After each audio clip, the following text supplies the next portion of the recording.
when life is frozen, when the moors they hide away under the snow. Fingers of doom will clutch the chosen. All beasts will shiver from the lion to the crow. When winter comes, when times are starkest, when the wailing of the wolves fades with the sun, the wilds are numb, the days are darkest, the fates of many cease to rest on only one. Walls will not hold the winter over and underground. Walls will not hold the winter. All in the way will fall.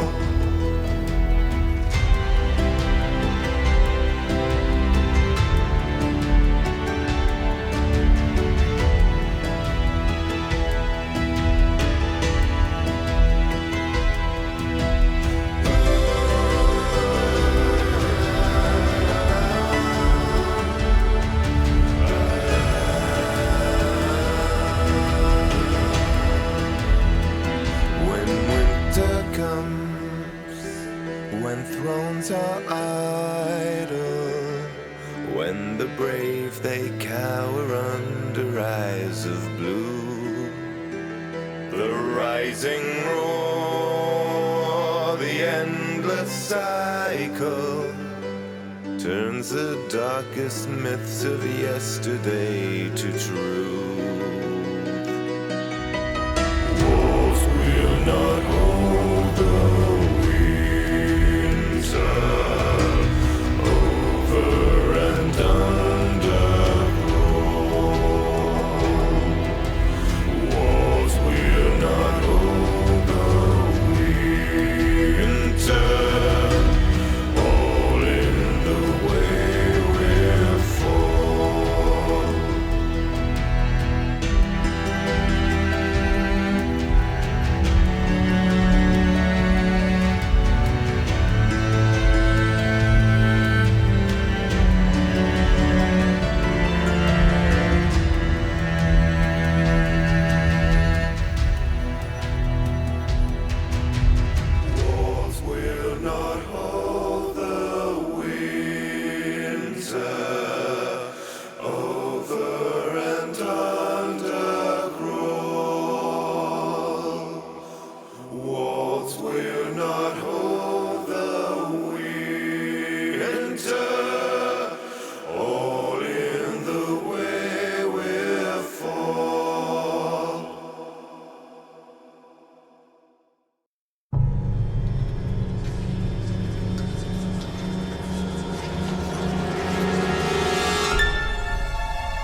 what am I doing here on a Saturday? Also, it's a Whiskers cam apparently. How are we doing this afternoon, everyone? Also, we've got a subscription coming in first from Charlemagne. 8 months. Seems like yesterday, doesn't it? Well, now it's time for another episode of Ash the Bash's Trial by Fire, also known as Duel. Ad Victoriam second Dupliss. Thank you very much there for the 8-month resub there, Shadowman. Greatly appreciated. It does seem like yesterday almost, doesn't it? Yes, and it is another time for another episode of my Trial by Fire. Well, one of them at the very least. I know Outright is also one of those, but this is the other one, also known as Duel. Obviously, not got as many people watching this afternoon, but that's entirely understandable given this is a completely out of normal schedule stream. So, but 26 viewers is still good to see as well. Thank you very much to those tuning in, watching along with this for this Duel episode. How are you all doing in chat? You can see a few names. I've got a couple of people there contributing some more Duke coin towards the challenge there. Milk Like Substance. Hello there, Cetra, Matt the Ref, Storm Vision, Dupliss, Puzzle Dan, Dogfish, Coca-Cola, Sly Dave, 8 Minky gets out to bed to watch on the big screen. Oh yes, indeed. It's definitely worth putting on the big screen. Puzzle Dan, Poker Joker, Shadowmain, and Egg, and hello. Hello everyone that has said hello in chat. And if you haven't said hello in chat, then you are more than welcome to lurk as well. As I say, this is a Duel as part of the Duel Season 3 tournament, as it were, Duel 3 tournament, and we'll be playing this out. So although we're not going to be doing any games with you in chat this afternoon, it's all good fun watching anyway, and see how well you do up against the two competitors this afternoon. Have to get into the habit of saying afternoon for this one rather than evening. It's always normally evening, except today when it's afternoon. Joining me this afternoon, I'm going to go with the person that joined in at the very last moment. Hello there, Mr. Scorecount. How you doing? No comment. I'm all right. Bit of a busy day for you? Or just a lazy day? I'm not going to lie. I was sort of napping until 4, and then the last hour got away from me. That's fair enough. There's no problem with that at all. I mean, I probably would have done that if the neighbours weren't streaming the ever-living daylights out of everything in their front garden. Lovely. Absolutely, yes. Indeed, yes, Pokejoke, you are always here to provide some bad joke answers. It is your duty as chat. That certainly seems to be a contractual obligation these days for my chat. But yes, definitely have fun with that. Are you looking forward to this Duel score count? Definitely. This is one that actually might take a while, I think. It very much could. As I say, this is the last upper semi-final to play out, so this will finalise the construction of the upper final and basically the finals run for the entire tournament. Guarantee third place for whoever wins it. Absolutely. All right. Well, we've got score count, and of course we also have the ref as well, Mr. Matt the Ref. How are you doing this afternoon? I'm good. I should say, looking forward to this afternoon's duel. Yeah. You could argue gone 5 o'clock. You could say evening, but meh. Technicalities and whatnot. It's dinner time. I suppose you could say it's afternoon for both us and our friends across the Atlantic. I suppose, well, if you're on the East Coast. If you're not on the East Coast, then it's not yet. It's 11sies for Pacific. 11sies, yeah. Well, not Pacific. No, Central is 11sies, and then Pacific is another 2 hours behind that. Why did that comment remind me of Yzma? I don't know. The moment of our triumph approaches. It's dinner time. We've already got a poll come through as well, so do take a note of that, Matt, as we'll describe that in a moment. Just noting it all down now. I was hoping 5 minutes would be enough for that poll, but clearly not. Clearly not. Are you looking forward to this duel, Matt? Yeah, this is going to be. I mean, it's always a good one when we're getting towards the business end of the tournament. We are determining who will be playing the upper final. Mm-hmm. We've got 2 very good duelists playing today, and some very impressive and very close stats as well to announce once we get the pre-duel bits and pieces going. Indeed. All right. I just need to remember I need to actually launch the server so that people can actually play the game. You know, that's always a thing that's always useful. That's always a good start. And it's now back up line. So there we go. We're all sorted there. I guess then we should, I would say, get into introducing our contestants, but they're not sitting in the green room yet. Yeah, so yeah, a bit odd that our duelists are not there, but I'm. No, J-Sack is there now after I prompted. They were lurking, and then there's the other one as well. So they are here. They are here. They were just scaring us for a little moment there, but they've both been good with the scheduling here. So, without further ado, Skullcat, please introduce our competitors for this afternoon. Okay, well, on my left, I thought it was the other way around for a moment. So, on my left, illuminated in blue this fine evening. We're all going to fall foul of it. On my left, illuminated in blue this afternoon. Still a full-time student, maybe? Depends if things have changed. And part-time cashier. Definitely helping us through this whole situation at the moment. It is J-Sack. Hello. Hello. How are you today? Good. Matt? Yep, so J-Sax had an interesting route through to the semi-finals. Lost against Harry and Duplis in their quarrel, but then managed to beat Lion and Drahuska in their truel. Beat Catnip in the upper 16 and Scooter Dust in the quarter-finals to secure... What? Don't worry, Matt. It's okay. an on-stream joke. Don't worry. Okay. In terms of the stats, JSAC has used up 26 chips across the 4 matches, so 65%. 37 out of 38 correct answers, so 97% accuracy. Has been in play for 16 and a half minutes, so about 25.9 seconds. JSAC, very good question accuracy, as mentioned there, but obviously taking a reasonable amount of time to answer the questions. Do you think that will help you today? Well, depends on what questions come up. If I can get them, answered quickly, that would help. But you don't want to go too quickly because that's how you end up getting them wrong. So.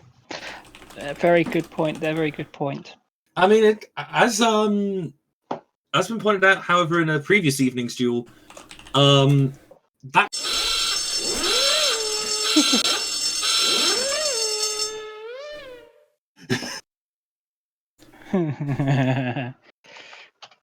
I intentionally said previous.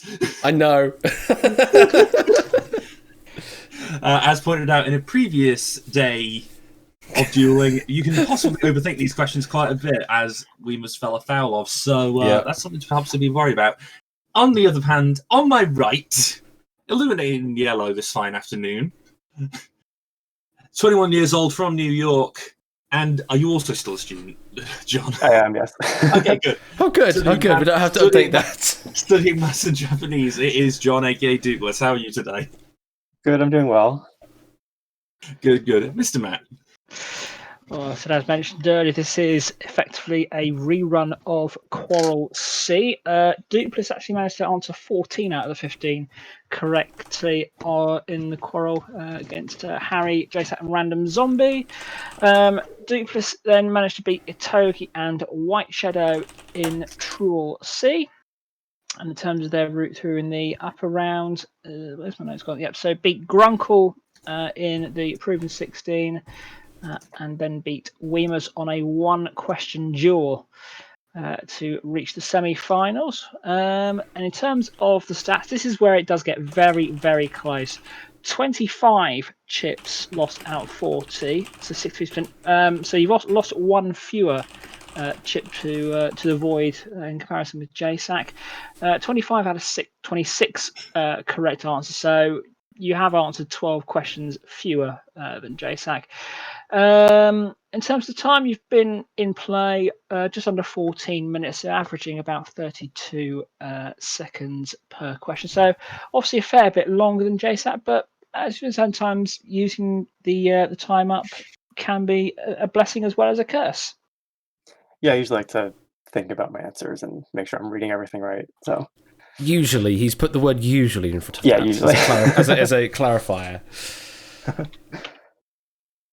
Of course, normally. So yeah, this is a bit of a rematch. How does that make you feel at the moment, John? it's a little reassuring that I've technically beaten him before, but I know JSAC's very strong, as evident by his past few matches. So I am still pretty nervous. We'll see how it goes. You mustn't be careless. Yeah. And same to you, JSAC. How are you feeling, having gone through this before? Well, I'm a little nervous, as I am with all of my duels. However, I hope to come in with it with a little more power now that I know what I'm doing. You know, the quarrel was fun, but I wasn't quite in the duel mode now that I know what I'm doing. And now that it's one-on-one, I don't have other people to worry about. I think I might be able to do just a little bit better. You have a strategy now, Yes. so to speak. Yes. Strategies? What even are those? What even are strategies? I thought this was a game where you talk the opponent into submission. Not that it always works. I mean, no. This is a duel. I do have my sword, so. Oh, okay then. John, I wasn't quite expecting that much violence, but okay. John, are you armed? We will see. I have some tricks up my sleeve, maybe. Yes. I have my spoon. Armed with knowledge, perhaps. You call that a knife? Good one. A spoon can be very effective. Incredibly effective. Indeed. Okay. So I'll go through the predictions and whatnot. So in terms of the predictions, only 2 people predicted either JSAC or Duplis winning this game. Tipster predicted Duplis to win this game. And Duplis predicted JSAC to win this game. Nice. Very So, good. once again- the sort of the mutual appreciation there. Yeah, the confidence shines through. Indeed. And in terms of the votes, so we only had 13 votes for today, which is understandable, but still all votes are appreciated. 11 of those votes, 85% going in Duplis's favour, only 2 of those votes, 15% going in JSAC's favour. But I think we'll have to take those numbers with a little bit of a pinch of salt, because obviously we haven't got as big an audience as we would perhaps normally have for an evening stream. But still, nevertheless. Just because I feel a bit interesting today, I'm going to refer back to the applications. You said you felt very competitive, JSAC. Has that changed in any way over the past months? No, not really. I want to win. You think you've still got the momentum and you're going to keep it going? Is that a good I don't way know. I don't know if I have the momentum, considering the last time I played a duel was several months ago. But I still have the strength to go for it. As for you, Duplis, you vowed in your application that you wanted to beat the Uncrackables, which I think you've by and large done at this point. True. Only connect. Egg is still standing, but he's on the lower bracket and you're on the upper one. In fact, quite interestingly, should you lose tonight, that'll be who you're up against. Well, I guess I'm forfeiting then. You want to take down your enemy personally. I'm okay with that. And of course, the winner of this goes up against Samster in the upper final. It's even worse. Which is scary. How are you two feeling about facing Samster? Oh, it's horrifying. It's horrifying. And you, JSAC? I don't know. I didn't really think I'd get this far. That's fair. But you are both currently guaranteed at least 6th place. And whoever wins this will be guaranteed 3rd place at worst. That is prize money. That's prize money. This is a bubble game. This is a bubble game. So definitely something to be excited for. So on that note, any last words for each other? Best of luck. Best of luck. Okay, well, that makes things easy. One of you will be victorious, and one of you will enter the winner's final, and one of you will break the bubble. The other will have their second chance as they enter the fight for survival right near the end. I wish you both the best of luck. Jack Wilfred, yeah, it's 4 streams this week only. I'm not making a habit out of it because I wouldn't be able to do this 4 times a week. But just for this week, getting some extra deals done while we still can. All right, let's transition into the deal arena.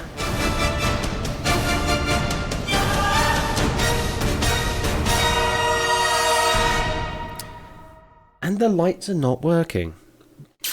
They were working yesterday. They're not working today. God damn it! These lights have got something against me. Clearly, I don't know why. Duel is just too intense for the light. Duel, it just can't deal with it on Duel anymore. Apparently. Oh, okay. Well, I guess we're just going to be stuck here in Blue Land. But anyway, we got a test question to play out. So here is your test question, and as always, the answer is 42. And those are your options. 8 plus 5, the square root of 1764, 116 minus 79, or 9 plus 47. Got accelerated play by John. I don't math! I don't math! Why would you do this to me? Well, our old friend is now seeming to return to us in full force. It has returned once again. And it is the right answer, the square root of 1764. There we go. That all seems to be working on my end. So, Matt? Yep, so just the few last-minute formalities. JSAC and Duplis, you haven't got any other pieces of information available to you other than what's in your head. So you've not got Google or any other search engines open. You haven't got the Twitch stream open. Nope. Okay, fantastic. And the usual stuff to those in the text chat. You are free, of course, to discuss the question whilst the question is live.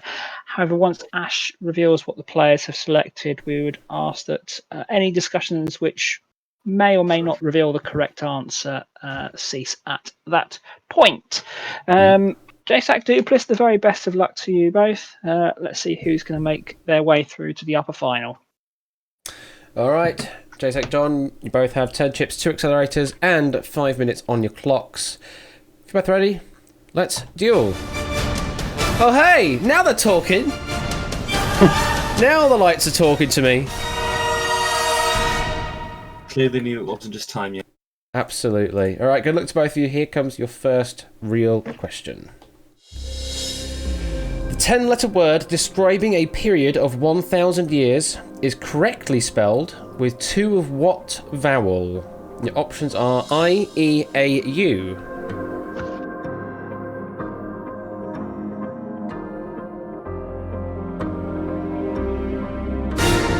Lock in from both players. Just a second apart. Let's drop the screen. Both going confident single chip answer on AI. You happy with that response there, JSAC? Yep. You happy with that, John? Yep. All right, not going to mess around anymore then. Correct answer we're looking for is AI. MILLENNIUM. I on the 2nd and the 8th.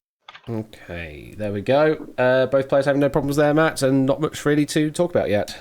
Yeah, nice, easy question to start the duel off. Accelerators and chips unaffected. Just a 1 second difference in it as we move into question number 2. Okay, and that question is: what is the name of the preserved bodies of ancient Egypt? The options are mummies, daddies, aunties, or grannies. Both players are locked in. Let's see where you played. Again, single chip answers from both, and still only separated by a second each. A on mummies. John, you happy? Yep. JSAC, you happy? Yep. All right. Yeah, this is the correct answer. It is indeed a mummies. Actually descends through Arabic and further back up through Persian mum, or wax. Mm-hmm. And yes, I did ask for more easy questions, so thank you for supplying some easy questions so that we could actually not just jump into the deep end. The situation is still very much the same here, Matt. It's the status quo, aside from the fact that 2 seconds have been used up. Oh no, not 2 clock. seconds. Oh, I know. But crucial. yeah. Well, every second counts. Oh wait, wrong show. Question number 3 is this one. Hopefully a little bit harder. Let's see. Next question is: what does the D in the historic D-Day stand for? Your options are nothing, doomsday, departure, decision.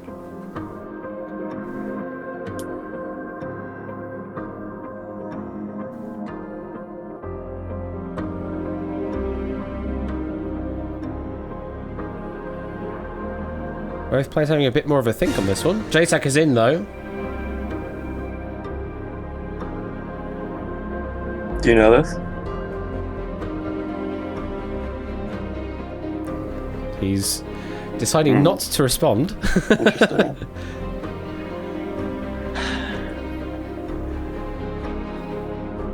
Trying to keep a hold of that poker face in voice. I don't like this. The accelerator has been played, and now we finally get to see the accelerator lights. 4 seconds. 3, 2, 1. There is the time. Now, I don't know if that was a bait or whether that was actual thinking on the question. Oh, before we keep going, we've got a subscription for Buzzer Bob, though. Sorry to break the tension, but half a year supporting such a creative person, Pog.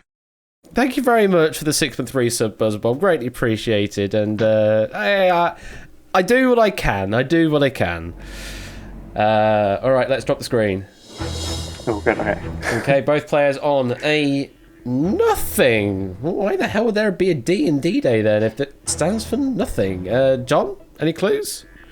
Well, when the question first came up, I thought it stood for day, because when you have like D-2, D-1, usually I think that means day. But if it's not day, then maybe it's one of those things where it's like people think it stands for day, but it doesn't actually mean anything. So I was thinking for a while because I wasn't confident, but now that JSAC's also put A, I think I've run right. All right, and JSAC, you did go with A, and you also played accelerator there. Do you think it was a wise accelerator to play? I'm not usually good with accelerators. I prefer to let my opponent's time tick down a little bit, but I just kind of wanted to get this game moving on a little faster. Fair enough. Well, can reveal that the correct answer that we were looking for was indeed A, nothing. Yeah, and you're actually also partially right there, John. It's not strictly got any meaning other than the fact of it is this day. So, and yes, you're right. So someone who would say D-1 means 1 day before the day that this thing is going to happen. Similarly, someone who said H-2 would say 2 hour would mean 2 hours before this thing is going to happen because H hours. So it's one of those weird things, but yeah, it doesn't have any formal meaning. Fair enough. All right. Well, both players through safely on that, but now we have some disparity on 2 different metrics there, Matt.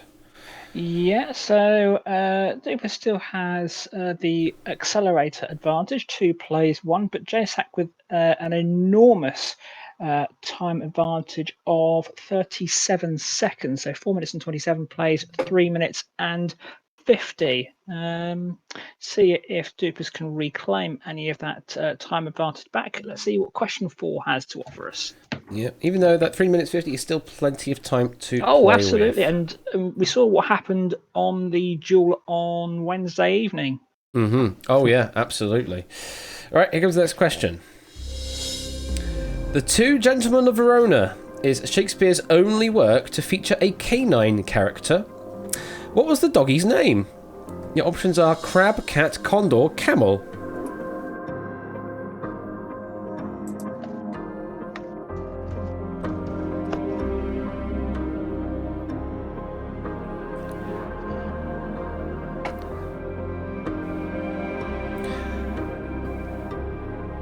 Eight Minky looks like substance in chat, exclaiming on a pupper question.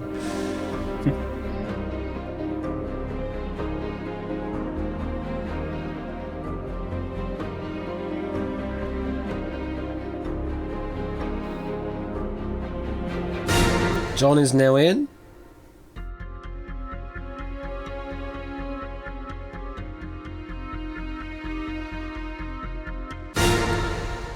And JSAC is in. Let's drop the screen. Okay, JSAC with a confident response here, going with A, crab only. John went with everything apart from B, cat. We'll go to you first, John. Why did you go with everything apart from cat? Well, I haven't read it, so that is an interesting fact that it's the only one that has a dog in it. And I felt like cat.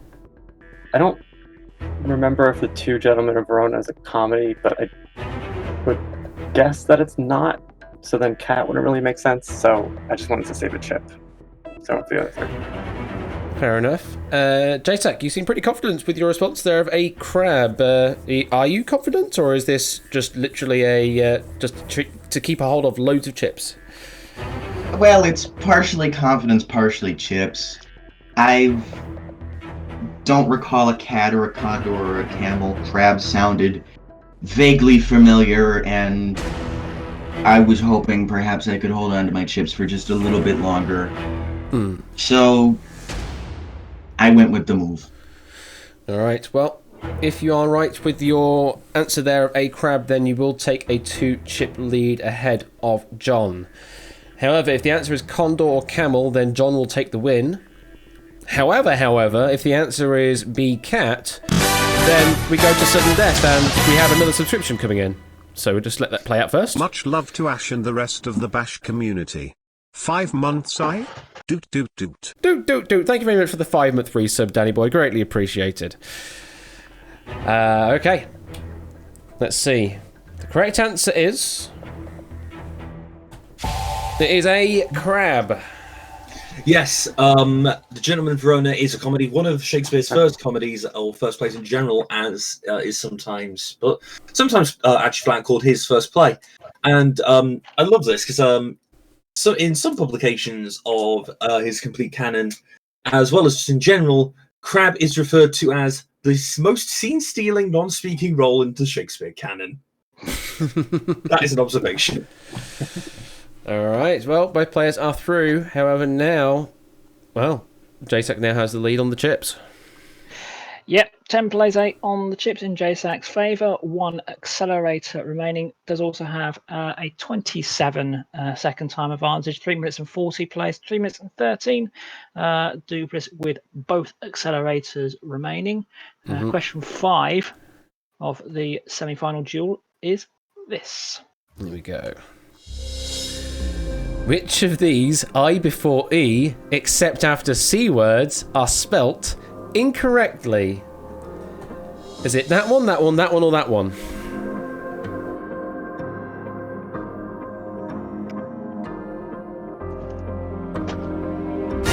Locking from JSAC.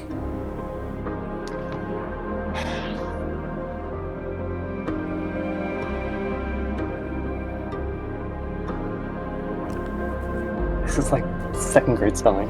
Why can't I do this?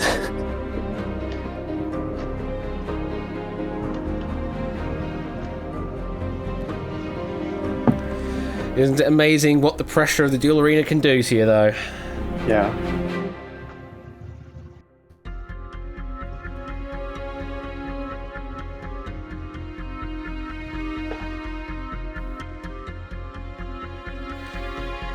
John is now into the second half of their timer. But there is the lock-in, finally. JSAC, how many chips do you think John's played? Probably 2. Probably 2. John, how many do you think JSAC's played? Probably just 1. Probably just the 1? Alright, well, let's drop the screen. Both have gone with a single chip and both on the same response of B... weird, I think? John, why did you go with be weird? Yeah, I think I was just psyching myself out a little bit. I kept, writing it down on my hand and trying to, figure out if it was right or not. But then, yeah, I'm pretty sure it's W-E-I-R-D instead of I-E-R-D. Okay. And JSAC, you locked in pretty early there. Are you pretty confident with Be Weird being incorrectly spelt here? Yeah, I'm a big fan of Weird Al, so I kind of know how to spell it. Makes sense. All right. Well, just for the clarity out of there, for the audience out there, I didn't read the words out. I'm going to read them now. They're albeit, weird, science, and seas. And the correct answer, as in the one that's incorrectly spelt up here, is Be Weird. And these are all exceptions to the exact said rule. Proving that, as much as people keep going on about the rule, it doesn't actually work. There's tons of exceptions to it. Weird is weird. Weird is definitely weird up on this board. Indeed. I had something else clever to say. If it was about no. my... No, it wasn't. JSAC, I guess you're glad you didn't form any word crimes. He brought up Weird Al. I had to. Matt, what's the situation now? So the accelerator's still unchanged. Dupas with a 2-1 advantage there. JSAC still with a full stack of chips after 5 questions. Dupas on 8. However, the time advantage is huge now. 1 minute and 12 seconds between the two players. JSAC on 3.5 minutes. Dupas down to 2 minutes and 18 seconds. Question number 6 is this one. Yep, here we go. Starring Eminem, the 2002 film 8 Mile gets its name from a highway in which US city, the setting of the film. The options are Philadelphia, New York, Detroit, Los Angeles. JSAC is already locked in. And so is John. Okay. Let's drop the screen. Very interesting. JSAC with a single chip response on Detroit. John locked in pretty early there, but went with a 3 chip response, just everything apart from New York. Go to JSAC first. Why do you think it's Detroit? It's just one of those things. Either you know it or you don't know it, and I know it. I don't know why I know it. I've never seen the movie. Eminem and Detroit, it connected, and that's what I went with. Okay, and John, you went with everything apart from New York. Why do you think it's not New York? Well, I'm from New York, and I haven't heard of any sort of 8 Mile highway around here, so I was pretty confident it wasn't that. And I think, had I thought about it a little more, I probably could have taken off Philadelphia, because I don't really think, like, a movie, which I presume is an action movie, would be set in Philadelphia. So, just went for everything but New York. Okay, well, if the answer is C, Detroit, we continue on. If the answer is Philadelphia or Los Angeles, then John will take the win. If the answer is New York, then we will go to sudden death. The correct answer is... It is C, Detroit. It's actually a drama film based around the racial segregation above and below the 8 Mile Road in Detroit. And also bits of Michigan. In general. All right. Well, this is a really interesting situation. JSAC's still holding on to their full stack of chips there, Matt. Yeah, this duel is opening up now. JSAC with a 4 chip and a 1 minute 19 second advantage over Dupas. However, we have seen it on so many occasions on duel. It can just change like that. Dupas does have the additional accelerator advantage. Bit of alliteration there. Question number 8 minus 1. Ah, kitty. Whisker's sleeping there. Yeah. Oh, bless her. Anyway, Yep, it's duel. Serious duel time. Here comes the next question. Oh, talking of kitties, which of these was a founding member of the girl group Atomic Kitten? Options are Kerry Catovera, Kerry Katona, Kerry Katoffa, Kerry Katon, a hot tin roof. Well, you never know.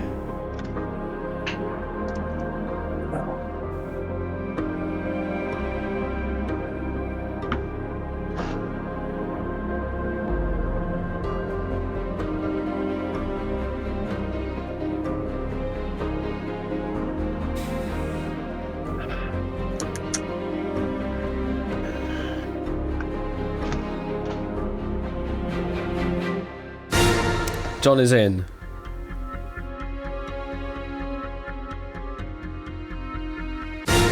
And JSAC is in. Now, on retrospect, reading those answers in my head again, I'm afraid I may have spoilt it with the way I pronounce one of the names, because it doesn't match the pattern that all the other answers are following. Stop the screen. Both players there on B, Kerry Katona rather than Katona, which is what seems to be the theme with all the other answers. JSEC, you pretty happy with that response? Yeah. John, you pretty happy with Kerry Katona? I wasn't confident. I only just realized that, preposition thing a couple of seconds in. But I figured, it's obviously not the last one. It'd be very interesting if someone had a surname of Cat on a Hot Tin Roof. Yeah. So, A and C just didn't really sound like names, so I went for B. Well, can reveal that the correct answer is forever from this point onwards, Kerry Katona. Kerry Katona, not Katoffa. Yes, indeed. Interestingly, the urban legend goes that she suggested the name since her mother's friend couldn't pronounce automatic kitten correctly and just shortened it to atomic kitten all the time. Goes the urban legend. Okay then. So, Matt, the chips have not changed, however, we are losing more time. Yeah, we're losing more time, but Dupas has clawed a little bit back on a cat question. Bum bum. So yeah, the time advantage down to 1 minute and 11 seconds. So JSAC 2 minutes 41, Dupas on 1 minute and 30 seconds. So we are getting close to rush mode. Question number 8 is this one. Question number 8 is this. Okay. The Pythagorean theorem can be used to calculate which of these? Your options are the sum of a rectangle's sides, the length of a triangule's hypotenuse. Both players are locked in. I'm going to read the other answers out. The sum of a series of numbers, or the degrees of all interior angles in a polygon. Well, I suppose you could possibly use the Pythagorean theorem in a roundabout way on one of those other ones, but both players have gone with a direct response of B, the length of a triangle's hypotenuse. John, you're happy with that response, aren't you? Yeah, a nice easy math question. It's always nice to see. Yeah, JSAC, you happy with that? Yes, as much as I hate math, I know at least a little bit to know what to avoid. The Pythagorean theorem, also known as a squared plus b squared equals c squared, or extended into as however many dimensions you want. The response we're looking for there is indeed the length of a triangle's hypotenuse. Indeed, it is specifically a right triangle's hypotenuse if you want to be pedantic about it, but yes, nothing really more to add. Well, there we go. We're through that question, Matt. Yep, fairly easy one. That the time advantage has now been opened up to 1 minute and 13 seconds, so 2 minutes 39 for JSAC and 1 minute and 26 seconds for Dupas. I'm just checking my notes. I think we've only dropped chips on 2 out of the 8 questions we've had so far. So 6 of them answered absolutely perfectly. But yeah, let's see what the next question has to offer. Okay, question number 9 is... What type of apple shares its name with Salvador Dali's wife? Your options are Kanzi, Jazz, Edered, or Gala.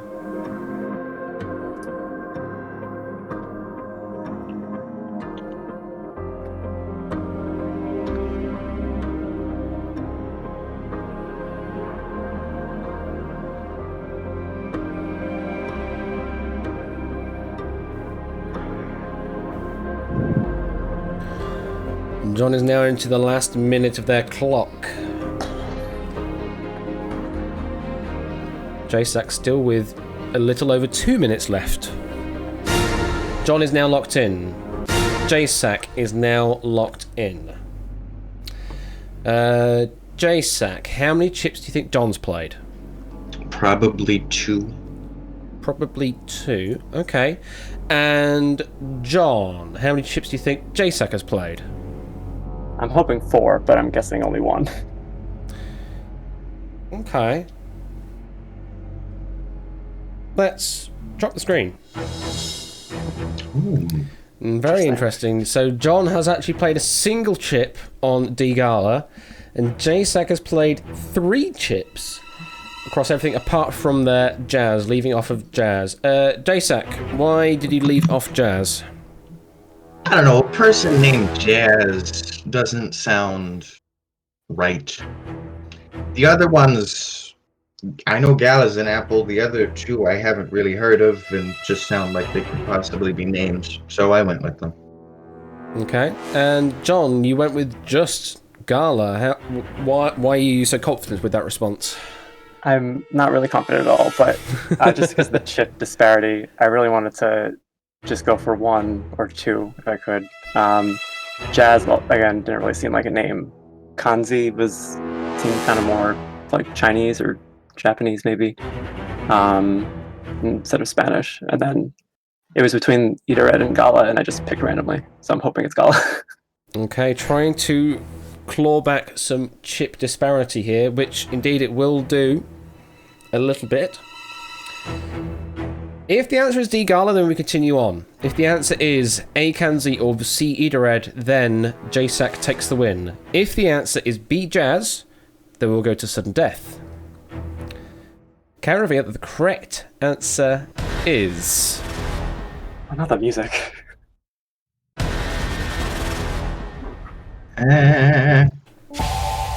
It is D Gala. Indeed, and she was a bit of a.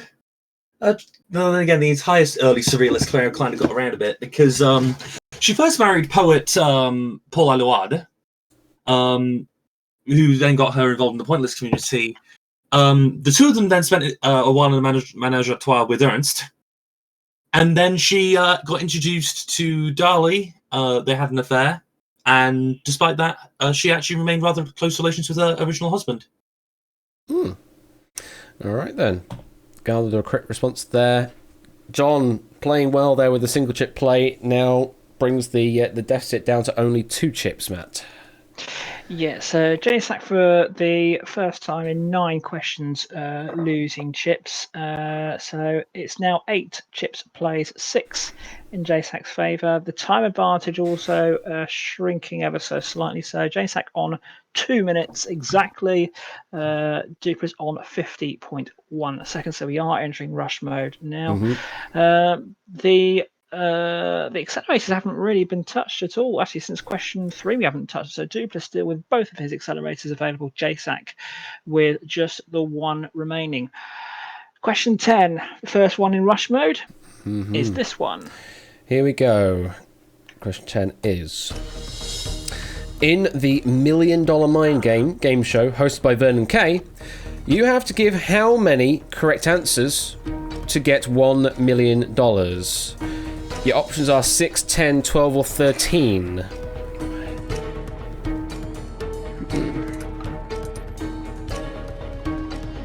$40 seconds left on your clock there, John.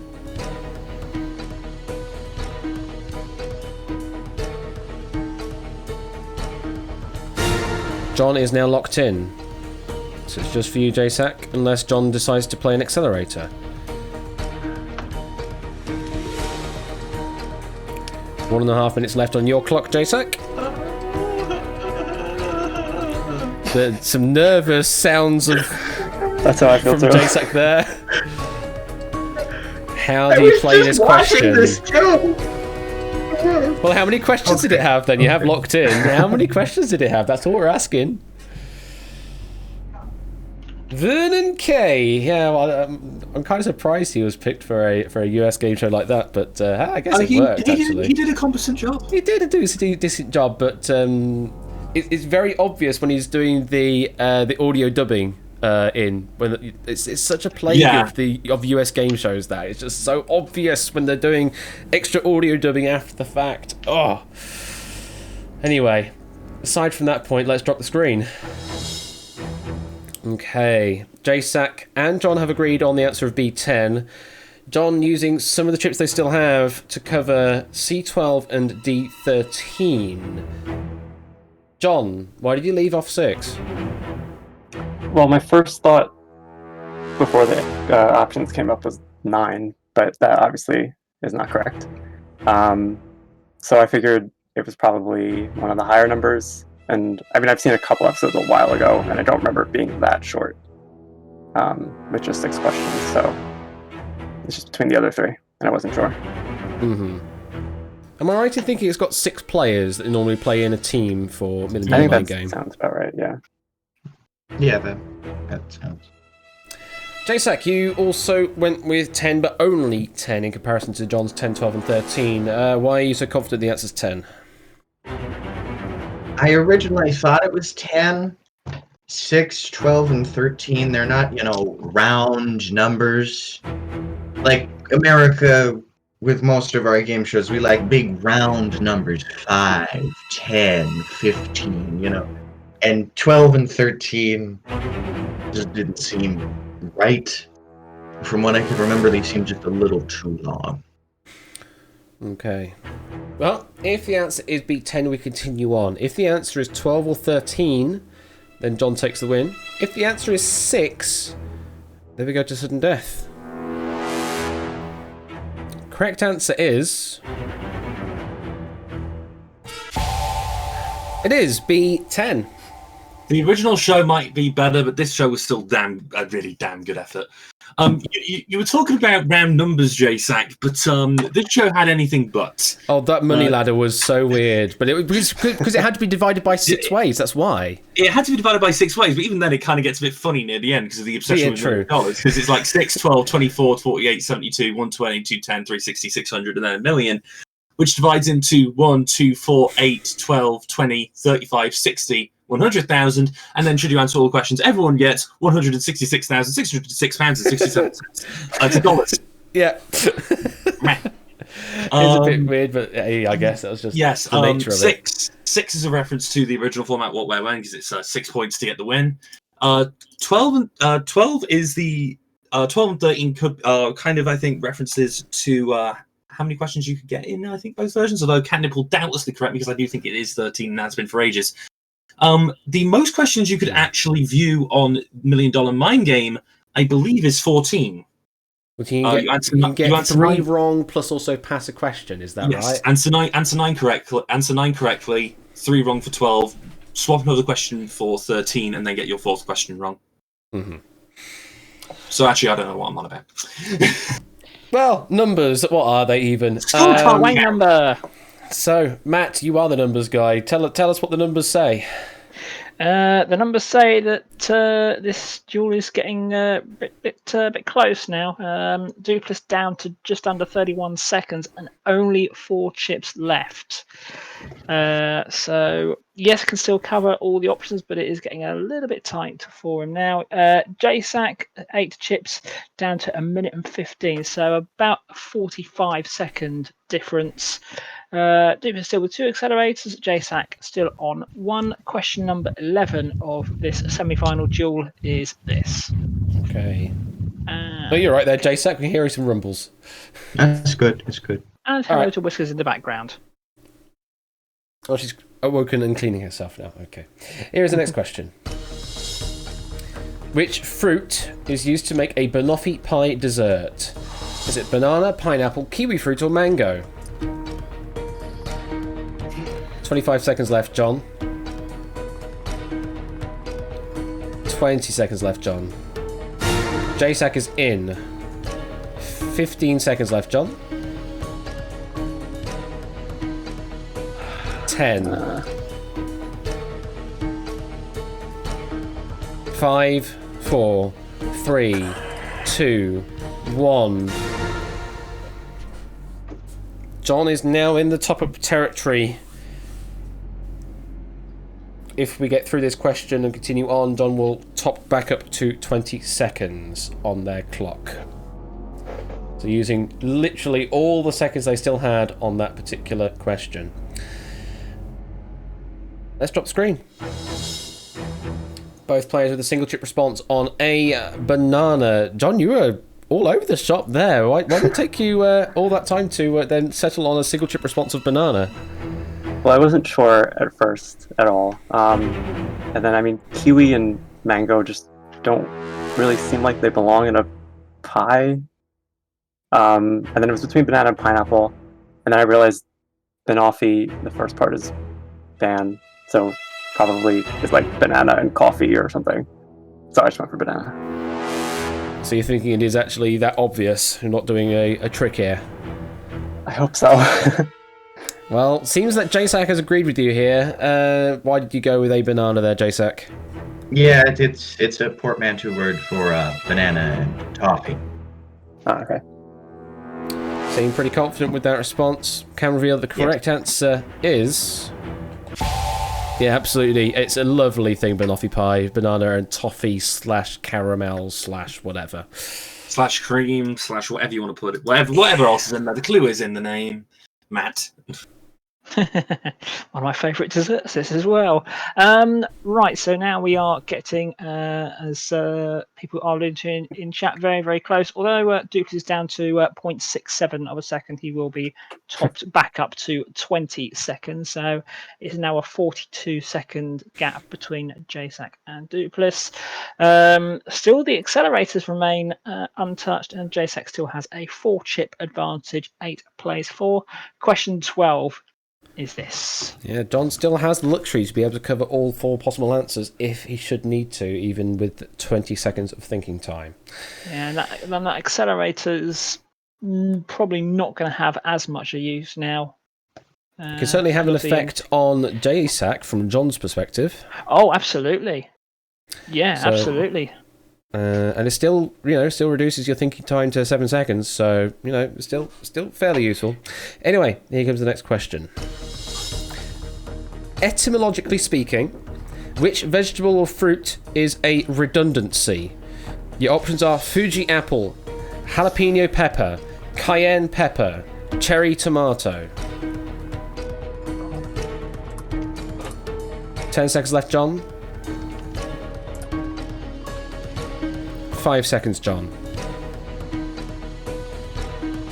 John is locked in. It's now just JSAC left now with 40 seconds left.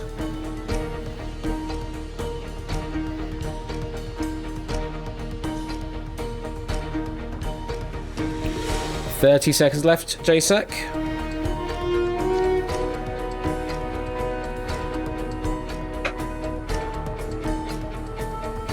$20 seconds.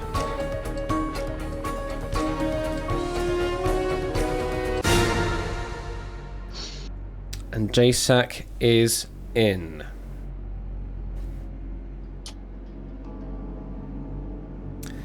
That was very interesting there. Very, very interesting.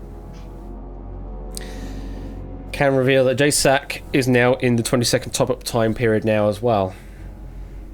So both players will be sitting with 20 seconds on the next question if they both survive.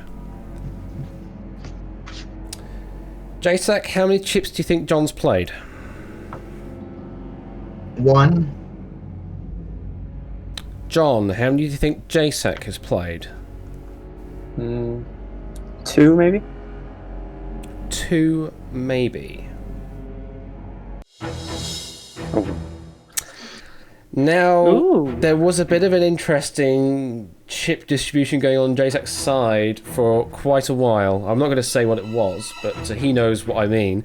But John, you ended up there with 2 chips there on jalapeno and cayenne pepper. Why the peppers? Well, Fuji apple, I'm assuming that's from Japanese, and apple in Japanese is ringo, so definitely not Fuji. And then it was just needing to save a chip. I don't think that cherry and tomato are etymologically related, but it's possible. And I assume one of the other 2, maybe peppers, jalapeno in Spanish, or cayenne in whatever language cayenne is from. So, just kind of a guess, trying to save chips. Okay. Well, if you survive this question, you'll be left with 3, which means you can't cover all 4 possible answers from that point onwards. JSAC, you have managed to cover all the answers here, so you're definitely safe no matter what. if you had a single chip to play on, what would you play it on, JSAC? Honestly, I'd probably put it on cayenne pepper. Okay, why do you think that? I kind of panicked here. And I didn't understand the question the way I wanted to understand it. And hearing Duplass talk made me click into place. And I really think it's one of the peppers now. Right. But for the longest time, cherry tomato is the only thing I could think of. Okay, well, you're definitely through no matter what, and out of this question you will have 5 chips left in your stack, which is still enough to be able to cover all the possible answers. The question is whether the answer is Fuji apple or cherry tomato, because that would be a win in your favour. Can reveal the correct answer is...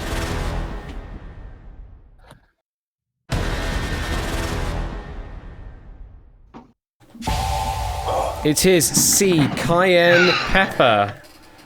Cayenne descends from old language of Brazil, quina. I think I'm pronouncing that correctly. And that just means pepper, so yeah, that's a tautology. The other 3 are very much so not. So cherry just come from literally cherries, and tomatoes comes literally from tomatoes, so that one's a rather straightforward not one. Jalapeno pepper. Jalapeno comes from Zalapan, meaning sand by the water, according to what I've been informed here. So, yeah, that's completely different. And whereas Fuji apple is a bit unclear, as you know, it Duplass, it's pretty clear that the 2 words have completely different etymologies, since apple is one thing and Fuji can roughly mean high status. So, this has made this duel rather more interesting now, Matt. Yeah, that's really put a twist on the thing. The time advantage is now gone because both players will start the next, or they will start questions from now on 20 seconds each. The accelerators, I think. The accelerators, bit of discussion going on in the chat as to how much of an effect they will have going forward, but Duplass with 2 accelerators, JSAC on 1. And the critical bit, as you mentioned, JSAC on 5 chips, Duplass on 3. So Duplass cannot cover all of the options from now on. So we are starting to get towards crunch time here. We're not at the perfect duel mode yet. We're starting to creep towards it. But let's see what question 13 has to throw out for us. Is it going to be unlucky for one of our duelists? Let's find out. Okay, the question is... Which of these famously appeared in an advert for dairy milk? The options are Gorilla, Carrot, Mahatma Gandhi, Darth Vader. What? 10 seconds. 5, 4, 3, 2, 1. And they are locked in. Yeah, I guess with those kind of responses, it does feel a bit like Octopus, Coffee, Queen Elizabeth or Frankenstein, doesn't it? Gorilla, Carrot, Mahatma Gandhi or Darth Vader. But one of these did indeed feature in an advert for dairy milk, certainly in the UK. Oh, we've just had a sudden moment of realisation, I think, from someone there. Was that you, JSAC? Yeah. What's the sudden realisation? The Gorilla commercial for Cadbury's. Well, as it stands, you've played all 4 chips and John has played all their remaining 3 chips. So we're now getting into really super scary territory here.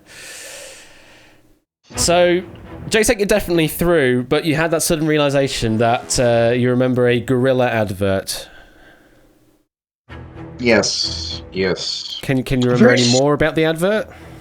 It's very weird, and I saw it probably just last week because I was, rolling around on the internet, and a weird video with the gorilla pops up on my feed, and it's for Cadbury's. John, does that reassure you a little more? A little bit, because I have no idea what's going on. I'm guessing this is a British thing. I think Darth Vader might... if I thought about it a little more, I think I could have taken a chip off of that, because that might be referring to that one Super Bowl commercial with the kid who used the Force on the car or whatever. But I mean, carrot, I don't know why a carrot would be in an advertisement for milk. So it's between the other three. Well, if the answer is A, C, or D, then we're continuing on. If the answer is carrot, then JSAC will take the win. Can reveal... Hang on. What is this? Oh, I'll look at that later. I thought you were talking about something with the immediate question there, Egg, but it's actually a question for later. Okay, can I reveal the correct answer is...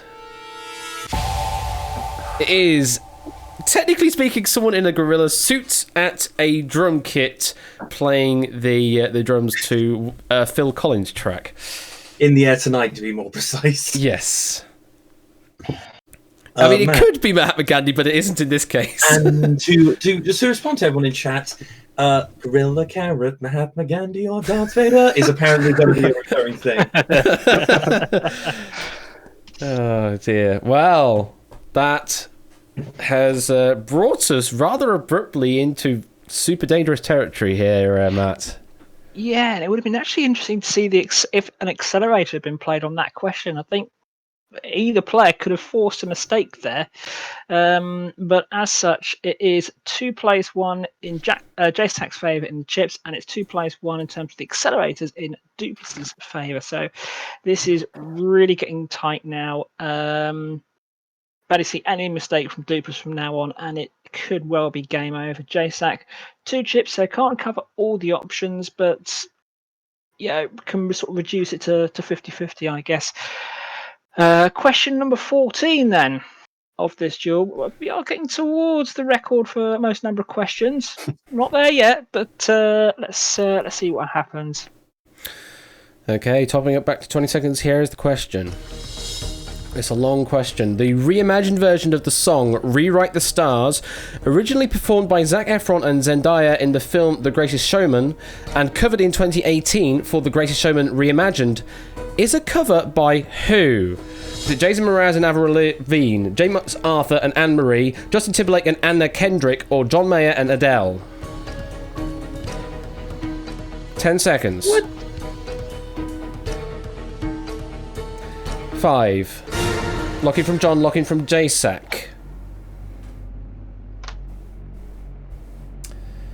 Okay. Both players are in. Let's drop the screen. Both players on the same answer of B, James Arthur and Anne-Marie. John, you only had the one chip to play. Why do you think it's James Arthur and Anne-Marie? Surprisingly, a music question that I know. I think I have this in one of my playlists somewhere. And I'm pretty confident it's James Arthur. So I went for that. The other three, I mean, are pretty good, but they seem like fake answers. So. Fair enough. Thank you for the follow there, Queen Fell. Greatly appreciated. And JSAC, you had 2 chips to play, but elected to only play one of them, and you played it on the same response. Why did you go with James Arthur and Anne-Marie? It's the only one that really made sense to me. I vaguely remember hearing this song at one point. So... Okay, well, if the answer is B, then we continue on. If it's anything else, then we'll go to sudden death. The correct answer is... B, James Arthur and Anne-Marie. The two have performed the song on The X Factor and The Voice US. So it was then released on the Reimagined Edition album. Okay. And chips remain as they are, and the time remains as they are, Matt. Yeah, no change. You can have a nap now, Matt. Not yet. Well, not yet, because there could be accelerators. There could also be a loss of a chip in JSAC's side as well. Then we could also go sudden death. I'll wake you up. We'll give you a prod. Well, one stat is, which I forgot to mention, we actually have now played more than 2 hours of Duel. We've now played, so far across all matches, 2 hours and 5 minutes of dueling, and we've still got at least another 20 seconds to come. Question 15, 2 away from the record, is this. If those of you thinking why that time sounds a bit short is because that's the active time of the duel, not necessarily all the inactive time of discussion of questions and that. So actual playing time of 2 hours. Yeah. 2 hours of scary music. Across 40 duels, that's pretty good. Mm-hmm. Okay, here comes your next question.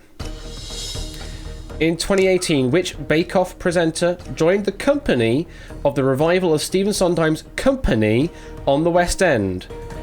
Was it Mel Giedroyc, Noel Fielding, Sue Perkins, or Sandy Toksvig?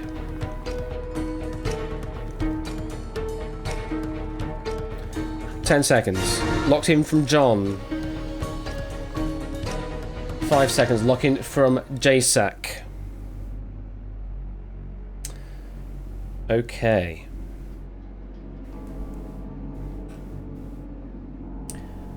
I'm going to do something a little unorthodox, and I hope it's going to work. I'm going to reveal some wrong answers before I drop the screen.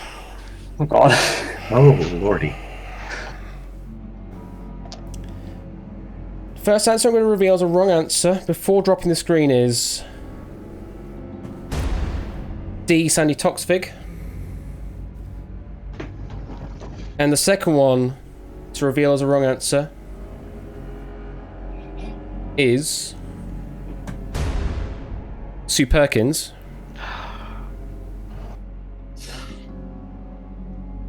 Hopefully you still have a chip up. Let's drop the screen. Oh. This duel is over. This duel is over. One is right, one is wrong. JSAC, why Mel? I've never seen the show. I've never heard of either of these 4 people. I've never seen Bake Off. I just went eeny, meeny, miny, mo, and wanted to keep my chip advantage. Oh. Okay. John, why no?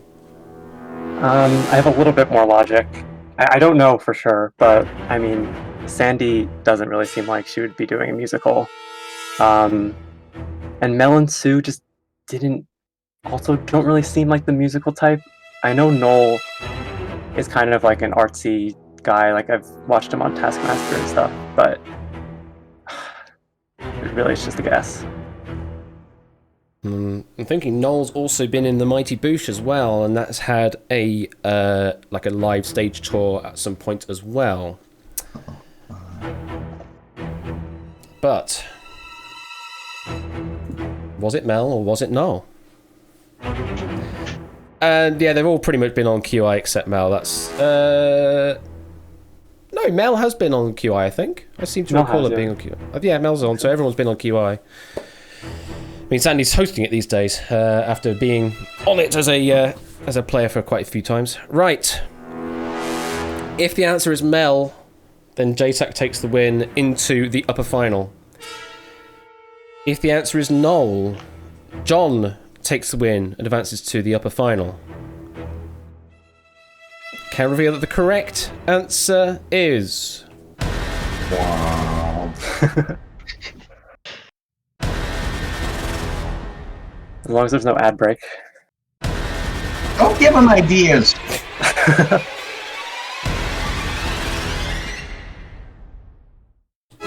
It is A! Mel Giedroyc! Wow. And that is it! JSAC, you are through to the upper finals!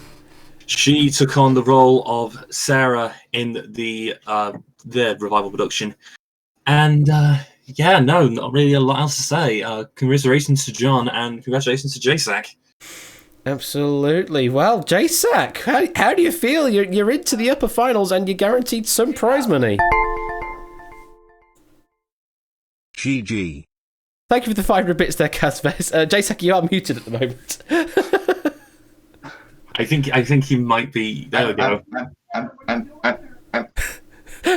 Okay, We have a mouthful. Okay, we'll go to John first. John, commiserations, John, but that was an amazing duel. But we're not saying goodbye to you just yet because you're going to go down into the lower bracket. Right back into another bubble match, as it were. So yeah, how do you feel? Mm-hmm. Well, that was incredibly well fought, and J-Sac did super well. So I don't mind losing to him.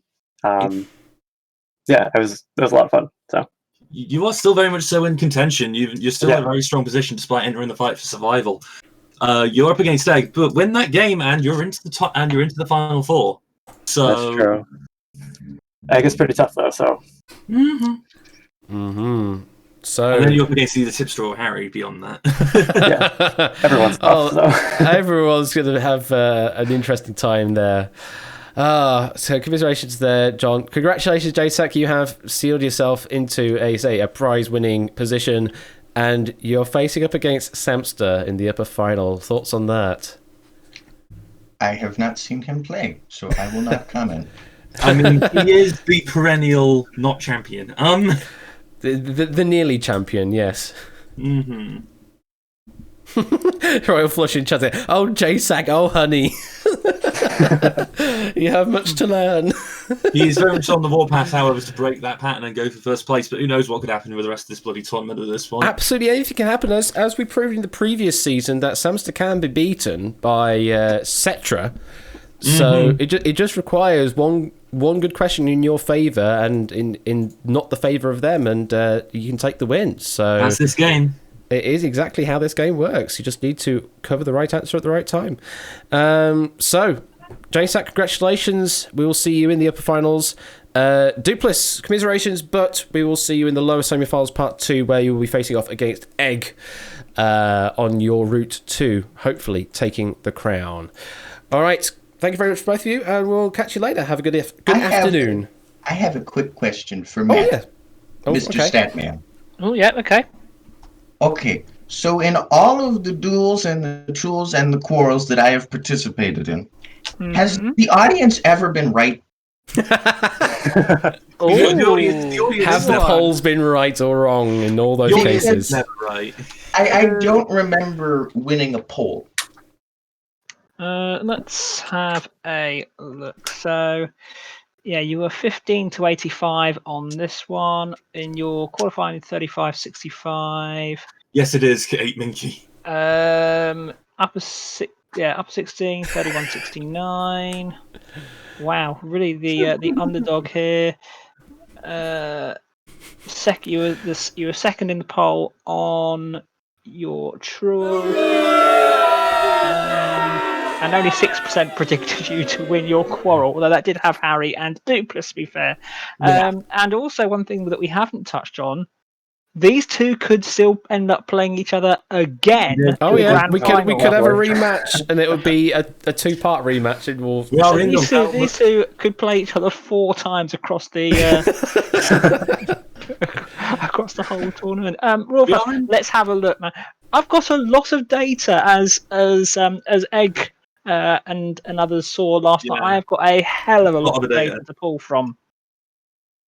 Spreadsheets. Oh yeah. We are very much so in the realm of the rematches now, though. Mm-hmm. So we'll see which rematches happen and which ones don't. But it's definitely an exciting end to the tournament. Definitely 6 very strong players entering this ending. So just quickly looking ahead, so it'll be Tipster or Harry versus Duplis or Egg in the lower final. Yep. The winner of that obviously plays the loser of Samster or J-Sac in the lower final part 2. Mm-hmm. Which will then lead us into our potentially 1-part, potentially 2-part grand final, but we will indeed see. So either way, we have our final 6. Tipster, Harry, Duplis, Egg, Samster, or J-Sac will win this season's tournament. I nearly said this year's tournament. It feels it's like kind of been this year's tournament. I mean, for those of you who do get a bit confused, because I do like re-explaining this every so often, every time we talk about, there are 6 or 7 matches remaining in the tournament. should the person who gets into the grand final from the losers bracket win, there is a bracket reset and the game is replayed. This time the result is binding. Just because, as I like to put it, the person who came in from the upper final still has that extra life in their back pocket. Yeah. It's basically the last person to lose both of their lives essentially wins, if that makes any sort of sense. Yeah. Because especially if you're beaten twice, you're out of the tournament.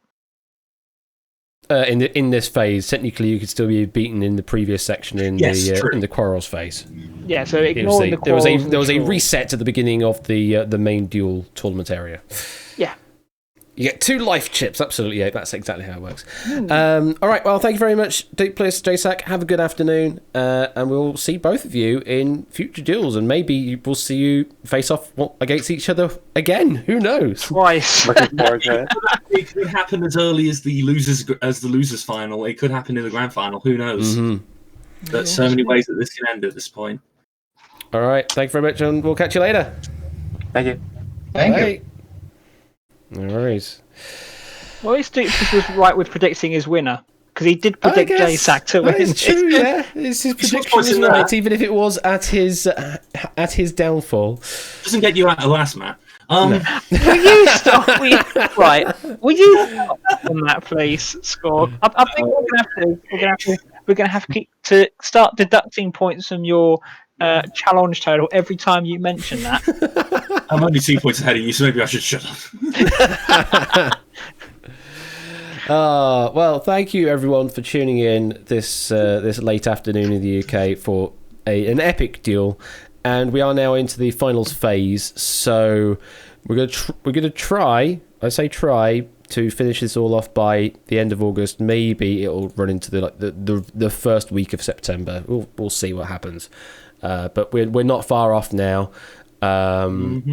And there's prize money up for grabs for the top places, but also for some extra sort of consolation prizes for achieving special things throughout the tournament, which we need to have a discussion about.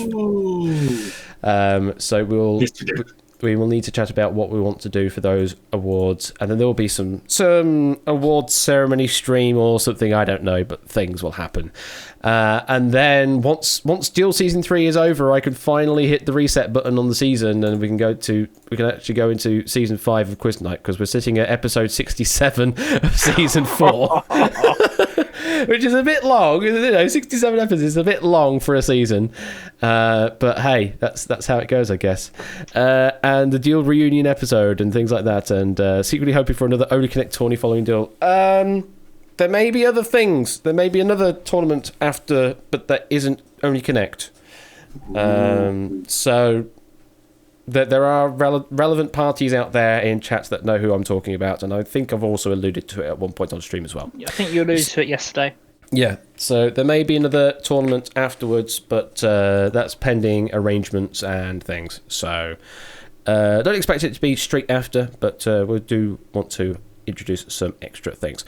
All right, I guess that's it really then from me. Thank you very much. Don't worry, there's more quizzing to be had later on this evening over on Royal Flush's channel at 8 PM.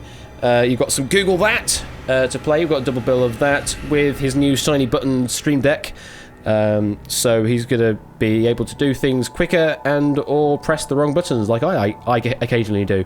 And then things will break. Yay! You'll have all that to look forward to, Ben. In the meantime, I've been Ash the Bash. I've been Matt the Ref. And I've been annoying. You have been annoying? I thought you are annoying. Oh, Whiskers is not there. I was going to say, and that is goodbye from Whiskers as well, but she's not on her perch. She's somewhere else.